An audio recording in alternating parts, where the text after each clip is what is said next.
Price the lord. ದೇವರ ಪರಿಶುದ್ಧ ನಾಮಕ್ಕೆ ಸ್ತೋತ್ರವಾಗಲಿ.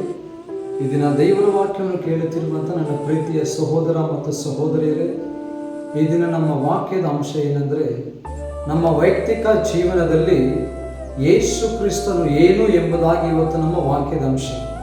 ನೋಡಿ, ಇವತ್ತು ಅನೇಕರು ಕ್ರೈಸ್ತರು ಸಭೆಗಳಿಗಾಗಿ ಬರುತ್ತಿರುವುದು ಒಂದು ತಮ್ಮ ಆಶೀರ್ವಾದಕ್ಕೋಸ್ಕರ, ಎರಡನೇದಾಗಿ ಅವರ ಆರೋಗ್ಯಕ್ಕೋಸ್ಕರ.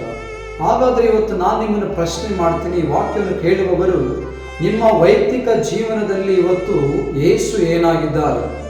ಆಶೀರ್ವಾದಕ್ಕೋಸ್ಕರ ಯೇಸುವಿನ ಬಳಿಗೆ ಬರ್ತಾ ಇದೆಯಾ, ಅಥವಾ ಆರೋಗ್ಯದಕ್ಕೋಸ್ಕರ ಯೇಸುವಿನ ಬಳಿಗೆ ಬರ್ತಾ ಇದೆಯಾ, ಅಥವಾ ನನಗೆ ಆಗಬೇಕಾಗಿರುವಂಥ ಕೆಲಸಗಳು ನೆರವೇರೋದಕ್ಕೋಸ್ಕರ ಯೇಸುವಿನ ಬಳಿಗೆ ಬರ್ತಾ ಇದೆ ಎಂಬುದಾಗಿ ನೀನು ಪ್ರಶ್ನೆ ಮಾಡು.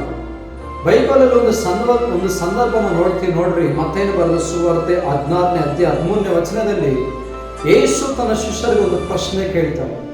ಈ ಲೋಕದ ಮನುಷ್ಯ ಕುಮಾರರು ನನ್ನನ್ನು ಏನಂತ ಅಂದ್ಕೊಂಡಿದ್ದಾರೆ ಎಂಬುದಾಗಿ ಕೇಳಿದಾಗ ಕೆಲವು ಶಿಷ್ಯರು ಹೇಳ್ತಾರೆ ಏನಂದ್ರೆ, ನಿನ್ನನ್ನು ಕೆಲವರು ಸ್ನಾನಿಕನಾದ ಯೋಹಾನನ್ ಅನ್ನುತ್ತಾರೆ, ಕೆಲವರು ಎಲೀಯನನ್ನುತ್ತಾರೆ, ಬೇರೆ ಕೆಲವರು ಯೆರೆಮೀಯನು, ಇಲ್ಲವೇ ಪ್ರವಾದಿಗಳಲ್ಲಿ ಒಬ್ಬನು ಅನ್ನುತ್ತಾರೆ ಎಂದು ಹೇಳಿದರು.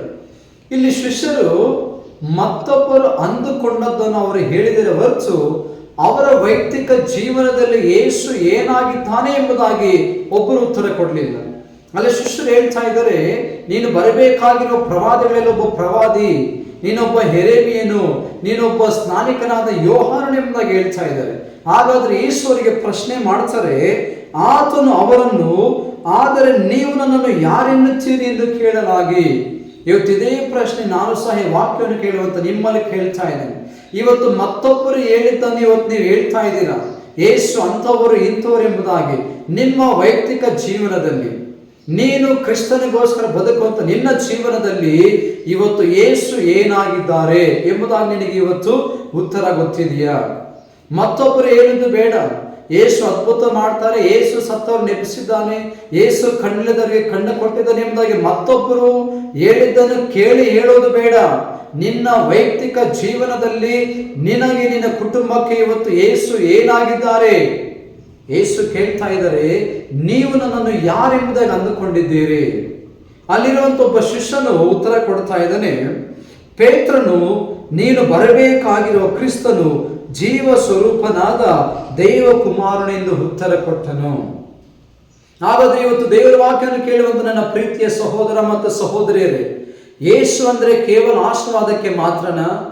ಯೇಸು ಅಂದ್ರೆ ಕೇವಲ ಅನಾರೋಗ್ಯ ಇಲ್ದಿದ್ರೆ ಆರೋಗ್ಯ ಕೊಡೋದಕ್ಕೆ ಮಾತ್ರನಾ? ಯೇಸು ಅಂದ್ರೆ ನಾವೇನೋ ಒಂದು ಕೆಲಸ ಮಾಡ್ತಾ ಇದ್ದೀವಿ, ಆ ಕೆಲಸದಿಂದ ನಮಗೆ ಲಾಭ ಬರಲಿ ಎಂಬುದಾಗಿ ಮಾತ್ರ ಯೇಸು ಇದ್ದಾರ ನಿಮ್ಮ ಜೀವನದಲ್ಲಿ? ಬಟ್ ಇವತ್ತು ನಾನು ನಿಮಗೊಂದು ಮಾತು ಹೇಳ್ತೀನಿ, ಪೇತ್ರನು ಹೇಳ್ತಾ ಇದ್ದೀನಿ, ನೀನು ಬರಬೇಕಾಗಿರುವಂತ ಜೀವ ಸ್ವರೂಪನಾದ ದೇವರ ಮಗನು. ಈ ಅನುಭವ ಇವತ್ತು ನಮಗಿದೆಯಾ?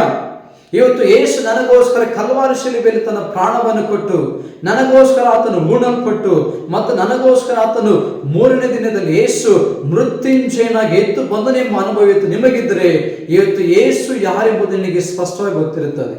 ಇವತ್ತು ಪ್ರಿಯರೇ, ನಾನು ನಿಮಗೊಂದು ಮಾತು ಹೇಳ್ತೀನಿ, ಆಶೀರ್ವಾದಕ್ಕೋಸ್ಕರ ಸಭೆಗೆ ಹೋಗ್ಬೇಡ.